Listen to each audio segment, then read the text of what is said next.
Hello, and I am back with another video. And today, I am going to do a review on Battle Angel Alita. I actually just got done working and doing some other stuff that I had to do, and I'm quickly leaving to go and see another film. So, big surprise there. I'll have a review on the movie Isn't It Romantic? But first, I want to say if you're new to my channel, please click that subscribe button, hit the like, and hit the bell to get notifications for when I do my reviews. I live stream them a lot of the time, so I try to not do pre-recorded unless I absolutely don't have the time to live stream. But today, there is one thing I want to talk about. I have a page that I go to, and I believe it's down below in my liked videos, but I subscribe to Geeks and Gamers.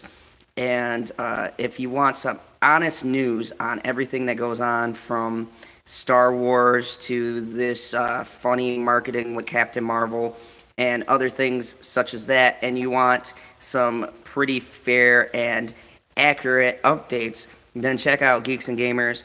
They are a great site. I have been watching them now for a while, and they are really awesome. So let's get started with this reviews. As always, I'm going to give you an overview, my pros, my cons, and then I'm going to tell you whether or not this movie is worth seeing. So I'm going to drop some history on this one before we get started. Battle Angel Alita, or Alita Battle Angel as they changed it, is originally a manga that was adapted to the big screen. James Cameron and Michael Rodriguez, two arguably one of the greatest directors, and they have adapted 4 volumes of the 16 volume manga. So they've took 4, which are a pretty good amount. I mean, there's like 20 to 30 pages per manga, I think, maybe more or less, depending on the manga. And they've condensed it into one film. So as a fan of the manga and person who actually read it, the storylines are a little different for me, and some of the changes that they made I'd notice. Now, for the average moviegoer, they will not notice any of this. So the story follows Alita, a girl robot thing, okay?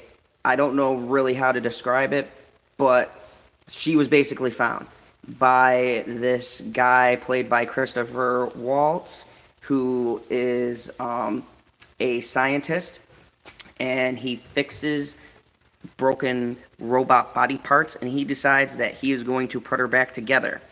When she comes back, she has no real memory of who she is or how she got to where the good doctor found her. Now, I can't give away much more beyond that because there's a lot of things that go into that, a lot of plot twists, but that's the gist of the film. Let's jump right into the pros because there's quite a few. First off, this is the best use of CGI in years. I mean, years. I did not like Avatar, but I did respect the CGI in that film, and this makes Avatar look like a finger painting. It is gorgeous scenery. Everything is shot amazing. The city within itself feels like a character. Granted, the original was a lot more dark and dingy, but this city is still beautiful and vibrant and has a purpose in this story. The other city in the clouds is shot tremendously. I mean, it's this big floating city, and you get a sense that it's being tethered down by something you can't see, and it just hovers like a big looming eye watching over all of these people struggle down below on the surface. It's quite stunning. The person who plays Alita, her name is Rosary, and I can't remember the last name, but Rosary something. She is actually really good. You can look her up. When I do a spoiler review, I'll go more in depth into the cast and that kind of stuff, but for right now, for just telling you the basics, she does a great job. And there's a difference between motion caption work and then actually making your facial expressions line up perfectly with the motion capture, and she does. She has so much expression for a, I guess, cyborg that's limited to so many expressions. The bounty hunters were all amazing. The villains were pretty good. I mean, a lot of the stuff that they did right. The acting was strong across the board. Now, the cons. I felt that some of the main characters, some of the big actors besides Alita, were underutilized. Christopher Waltz was important. He does add to the story. He does a great job every time he's on scene. Problem is, he's not on scene that much. And I think because of the scope of the story they're telling, they have to focus a lot on Alita to establish her. And Alita holds the whole movie on her shoulder, and she does a great job. Now, her boyfriend or love interest, he's alright, but you can tell with like people like Jennifer Connelly and Christopher Waltz and Mashar. There's just too many really great actors overpowering, and the smaller unknown cast kind of struggles to keep up with them. Also, for me, as an anime fan, and I say just for myself, who's read the manga and followed the story, there's a lot of things that they cut. But this wasn't necessarily bad. It's just stuff I would have liked to seen, but I didn't think was necessary to the movie. How Cameron and Rodriguez blend two different storylines into one film can be jarring until you get to the end and you see how he connects both of them. And they do a good job. They do an amazing job with what they have.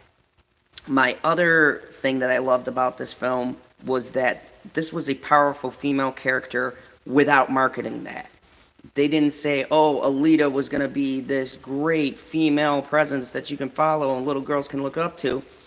They just made the film, and she comes across as a vulnerable, strong woman who's trying to figure out who she is, who's still kind of young and navigating this world that she doesn't understand. And I think there's something to be said in that. With Captain Marvel coming out and all of the stuff that Brie Larson has been doing, and go ahead, look up the articles. These are from her own words, and how she's attacking people and saying she doesn't want a certain group to see her movie. It's refreshing to see a film that isn't focused on politics. This has no politics whatsoever. It's just a good futuristic tale that tells the journey of a lost female cybernetic unit, kind of human, kind of not, trying to find her place in the world and trying to figure out what she wants to do. And the end scene gets you hyped and ready for a sequel. And this movie does set up for a sequel, but it does it smart. It ties up its other storylines, and then it says, if you like this film, expect more. And that's how movies should be made. Just my hat's off. This is a beautifully made movie. It's well shot, well acted, and the only real flaws are a couple of acting missteps by the young man in this film, Alita's love interest. Not that compelling. I could have done without that whole storyline, but it is part of the manga and an important part for the end of the movie, so I understand why they put it in. And even with the subpar acting, the storyline holds up. The story as a whole holds up. So if you're looking for something that is awe-inspiring, something that'll get you motivated, something that's got cool effects, awesome fight scenes, giant robots, a question of morality, of humanity, of whether or not cyborgs are human, or where augmenting yourself to be better than what you are ends, and does that change you? I mean, there's so many just staggering questions that this film asks, and I think it takes more than one time to watch it to really grasp the scope of what you're actually watching, because the effects and the fight scenes are going to draw you in like that. But the messaging is going to keep you watching this film, because you'll notice something every time you watch it. You'll go, oh man, it's asking this question, and how do I feel about this? And wow, this is really touching stuff. And whoa, like, I didn't even know they were talking about this. Go see this movie. That's all I gotta say. Go right now. If you're watching this video and you're on the fence and you're like, I don't know if I'm gonna go see it, go watch this movie. leave a comment and tell me what you think. I think this movie here is one of the most underrated films by critics, and I'd love to prove them wrong. I'd love to see everyone who watches it actually tell the critics that they're wrong, because they all have their agendas and they want to push this movie. They want you to think Captain Marvel is the next strong female, so they're going to tear this movie down and tell us that this isn't the hero we've been waiting for, that we've been waiting for Brie Larson to come along and save the day. And I strongly urge, if you are a fan of good storytelling, go watch this movie, and then let me know in the comments below what you think of this film. I will be making more videos. Thank you everyone who have subscribed. Thank you to someone on this channel who's called Quackby. They have been helping me out. Another person on the Instagram has also helped me out, and I'll be redesigning what the page looks like and my thumbnail, because I know some people have been like, you gotta change that. So I'm gonna change some things around on this channel. Until then, thank you very much. I love you all, and I will see you with another movie review